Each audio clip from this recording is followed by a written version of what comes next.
अब आया कुपक्षी कौआ। कौआ बोले हम कुपक्षी कैसे हैं? देव कर्म से पितृकर्म की विशेषता अधिक है। देव कर्म ऐच्छिक है, आप करें तो बहुत अच्छा, न करें तो बहुत दोष नहीं है। पर पितृकर्म न करें तो बहुत बड़ा दोष है। अकरणे प्रत्यवायः, पितृकर्म आवश्यक है। बड़े दुख की बात है, इस समय सबसे अधिक उपेक्षा पितृकर्म की हो रही है। श्राद्ध तर्पण की सबसे अधिक उपेक्षा हो रही है।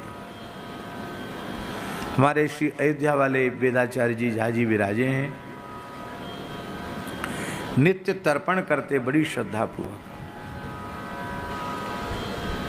आप बताइए नित्य तर्पण वाले कितने लोग हैं?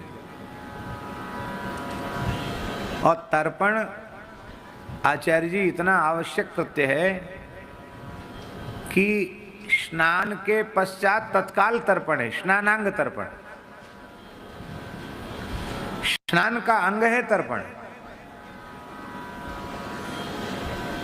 संध्योपासन नहीं हुआ, स्नान करते एक तर्पण तो स्नानांग तर्पण हो गया। इतना आवश्यक है तर्पण। और तर्पण हमारे सनातन धर्म की वह पवित्र विधा है जहाँ एक फूटी कौड़ी का खर्च नहीं है और पूरे ब्रह्मांड को तृप्त किया जाता। पर्वतास्तृप्यंताम, वृक्षास्तृप्यंताम, सरितस्तृप्यंताम, है वनस्पतिस्तृप्यंताम, आप ब्रह्मस्तंभ लोकाः तृप्यंताम, आप ब्रह्मस्तंभ पितरस्तृप्यंताम, देवास्तृप्यंताम, आप ब्रह्मस्तंभ पर्यंत पितरास्तृप्यंताम, ऋषियस्तृप्यंताम। किसी को नहीं छू, पूरे ब्रह्मांड को केवल जल से तृप्त कर दिया। कितना पवित्र साधन है। महाभारत में तो भैया जी एक बड़ी विचित्र बात लिखी है। महाभारत में लिखा है कि एक बार ऋषि बद्रिकाश्रम गए तो वहां नारायण भगवान को श्राद्ध करते हुए देखा। बद्रीनाथ भगवान को श्राद्ध करते हुए देखा तो ऋषियों को बड़ा आश्चर्य हुआ। बोले महाराज ये आप क्या कर रहे हैं? भगवान बोले हम श्राद्ध कर रहे हैं। ऋषियों ने कहा श्राद्ध तो अपने पूर्वजों का किया जाता है, आपका पूर्वज कौन है?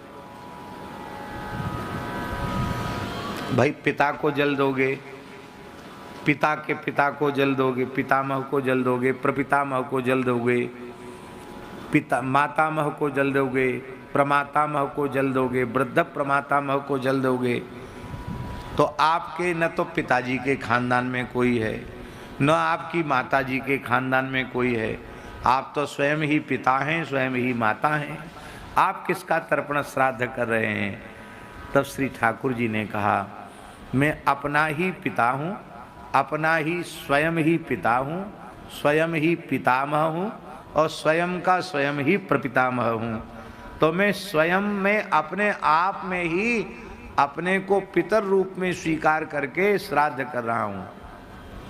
और आपको स्मरण में होगा अनेन श्राद्ध कर्मणा अथवा तर्पण कर्मणा सर्वेषां पितृरूपी जनार्दन प्रियताम न मम।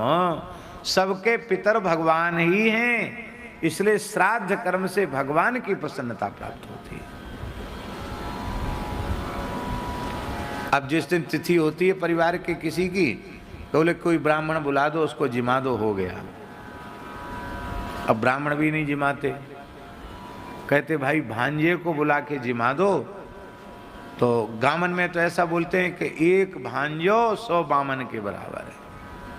अरे भैया भांजे जरूर जिमाओ, मैंने नहीं कर रहे, पर भांजे को आप जिमाते हो, अच्छी बात है जिमाओ, पर किसी पवित्र सदाचार संपन्न वैदिक ब्राह्मण को श्राद्ध में अवश्य भोजन कराना ही चाहिए।